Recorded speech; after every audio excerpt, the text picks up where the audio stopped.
कलयुग की उम्र है 4,32,000 वर्ष। 4 चरणों में बांटा गया तो पहला चरण चल रहा है। पहले चरण की उम्र है 1,08,000 वर्ष। जीव की उम्र है 100 वर्ष। पहले चरण में 100 वर्ष, दूसरे चरण में 50, तीसरे में 25, चौथे में 12.5। घोर कलयुग। 9 वर्ष का बच्चा जब दादा और नाना बन जाएगा। कितने वर्ष का? 9 वर्ष का बच्चा जब दादा और नाना बन जाएगा वो घोर कलयुग होगा। घोर कलयुग की स्थिति क्या होगी? अभी तो आपको पता है, ये मेरी बहन है, ये मेरी बेटी है, ये मेरी माँ है, ये मेरा बेटा है, ये मेरा पिता है। घोर कलयुग उसको कहेंगे जहां पर कोई भी संबंध सुरक्षित ही नहीं होगा, जहां पर न बेटी है, न बहन है, न मां है, न पिता है, न भैया है। जहां कोई संबंध सुरक्षित नहीं है, पशुवत व्यवहार हो जाएगा। पशुओं में आप लोग देखो, जो मां जन्म देती है, पशुओं में ये होता है, जो मां जन्म देती है कुछ समय बाद वही बच्चा अपनी उसी स्त्री के साथ में वासनाओं को भी पूर्ण कर लेता है। तो जो स्थिति उन पशुओं की है, घोर कलयुग में वही स्थिति हम मानवों की हो जाएगी। अभी तो मुझे ये पता है मेरे पिता कौन है, आने वाले समय में ये भी नहीं पता होगा किस बच्चे का पिता कौन है। इतना घोर पाप। भुखमरी कितनी होगी? एक रोटी के टुकड़े के पीछे लोग अपनी जान दे देंगे और दूसरे की जान ले लेंगे। एक रोटी का टुकड़ा, नदी के पार उसको पार कोई दिखा दे, पता है कि नदी में बाढ़ है, मैं डूब मर जाऊंगा, लेकिन एक टुकड़े की चाह में वो नदी में कूद जाएगा और अपने आप को समाप्त कर लेगा। इतनी भुखमरी होगी कलयुग में। राजा, बोलना ठीक नहीं है, जो हो रहा है वो भागवत में लिखा जा चुका है। जिन्हें घर चलाना नहीं आता वो देश को चलाएंगे। प्रजा पर इतने टैक्स थोप देंगे कि प्रजा गिनना भूल जाएगी कि टैक्स कितने। अभी मेरे को कोई बता रहा था 32 प्रकार के टैक्स हैं भारत पे लागू है इस समय। 32 प्रकार के टैक्स हम और आप चुकाते हैं। ये तो कुछ नहीं, टैक्स अभी और बढ़ेंगे। कलयुग के राजा कलयुग की प्रजा का शोषण करेंगे, जो हो रहा है।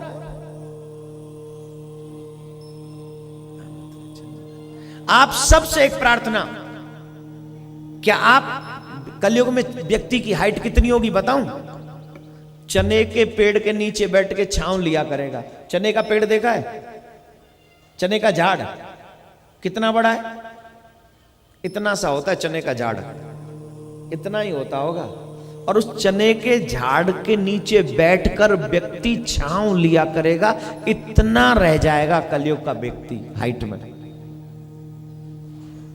पाप के सिवा कुछ और नहीं होगा कलयुग में। हे मेरे भाई, इसीलिए मैं कहता हूं, अभी नहीं तो अभी तो भगवान की कथाएं आप सुन सकते हो, भगवान से प्यार कर सकते हो, भगवान के तीर्थ में जा सकते हो। तुम्हें पता है सारे रिश्तों की मान मर्यादा है, माँ बाप भाई बहन सब की मर्यादाएं। लेकिन जब अभी नहीं कर सके तो फिर तुम कभी नहीं कर पाओगे। और यह मानव जीवन व्यर्थ मत जाने देना मेरे भाई बहन। अगर अब की बार व्यर्थ चला गया तो फिर सिर धुन धुन तुम्हें पछताना पड़ेगा। तुम्हारे हाथ कुछ नहीं आएगा, कुछ भी नहीं, नथिंग। नाउ यू से what will go with you? Who will go with you? से नथिंग विल, नो वन। कोई ना तुम्हारे साथ जाएगा। एक राजा की कथा है, ध्यान से सुनना। एक राजा को बड़ा अभिमान था, मेरे पास बहुत धन है, बहुत। किसी से मुंह सीधे बात नहीं करता था, किसी से नहीं बात करता था सीधे मुंह। एक दिन एक मस्त मलंग फकीर चले आए और राजा की बराबर में जाकर बैठ गए। राजा को लगा ये बाबा जी पागल हो गया है, इसको ये भी नहीं पता कि राजा की बगल में नहीं बैठते। साधु महाराज समझ गए कि हाँ बाबा जी को, राजा को कुछ क्रोध आ रहा है। तो जानते हो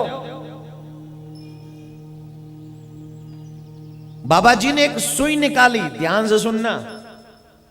बाबा जी ने अपने जेब में से एक सुई निकाली और कहने लगे, बाबा जी बोले, राजा मैं फकीर हूं, मुझे ये लोग ये सुई लेके जाने नहीं देंगे, लेकिन ये सुई मेरे बड़े काम की है, इसके बिना मैं कोई काम नहीं चला सकता। एक काम करोगे, तुम तो राजा हो, तुम तो बहुत कुछ लेके आओगे, एक मेरी ये सुई ले आना, और जब तुम ऊपर मिलोगे तो मुझे दे देना, मैं अपना काम चलाता रहूंगा। और जैसे ही राजा को ये बात समझ में आई, राजा चरणों में गिर पड़े और कहने लगे, महाराज यही राजा हूं, वहां तो मैं भी तुम्हारी तरह निर्वस्त्र ही आने वाला हूं, न तुम कुछ ले जा सकते हो न मैं कुछ ले जा पाऊंगा। Nothing will go with you my dear, nothing will go with you. सुई भी नहीं जाएगी तुम्हारे साथ, जाएगा तो तुम्हारा किया हुआ ये सुंदर कर्म तुम्हारे साथ जाएगा, जो तुमने कथा सुनकर किया है, जीवन में सत्कर्म किया है, आगे भी जो करोगे वही साथ जाएगा। तो भगवान श्री कृष्ण ने कहा, है उद्धव, घोर कलयुग में सिर्फ पापाचार बढ़ जाएगा, दुराचार बढ़ जाएगा, और ये मुझे बताने की जरूरत नहीं है। आज बाप बेटी का संबंध खत्म हो चुका है, हाँ या ना? सिर्फ इतना बोलिए, हाँ या ना? भाई बहन का हाँ या ना? बचा क्या है? फिर भी ये सिर्फ अंश है, सुई की पहली नोक के बराबर। आने वाला भयंकर समय है। इसीलिए मेरे भाई बहन जो यहां बैठे हैं, आज मैं आपको समझा सकता हूं कि अगर अपना कल्याण चाहते हो तो इसी जन्म में ऐसे कर जाओ कि दोबारा पुनर्जन्म ना हो, और फिर हम 84 के चक्कर में ना पड़े। और अगर तुम्हें कुछ ना होता हो तो सिर्फ भागवत श्रवण करते रहो जब तक जिंदा हो। ये भागवत तुम्हें कन्हैया तक पहुंचा देगी और तुम्हारा पुनर्जन्म नहीं होगा, मैं आपको विश्वास दिलाता हूं। और अगर मानो तो भगवान मिलेंगे, और न मानो तो जाके नाचो डिस्को में, आई डोंट केयर। मरोगे तुम, झेलोगे तुम, भोगोगे तुम, मेरे ऊपर क्या फर्क पड़ने वाला है। मेरा इस व्यासपीठ पे बैठने के नाते ये फर्ज बनता है कि आपके कल्याण की रास्ता में दिखा दूं, और आपके कल्याण का रास्ता कोई मूवी थिएटर नहीं हो सकता, आपके कल्याण का रास्ता भगवान का कथा पंडाल ही हो सकता है। भगवान श्री कृष्ण ने अपने स्वरूप को भागवत में विराजमान कराया, अंतर्ध्यान हो गए, और इस तरह से भागवत को हम यहां पर संपन्न करेंगे।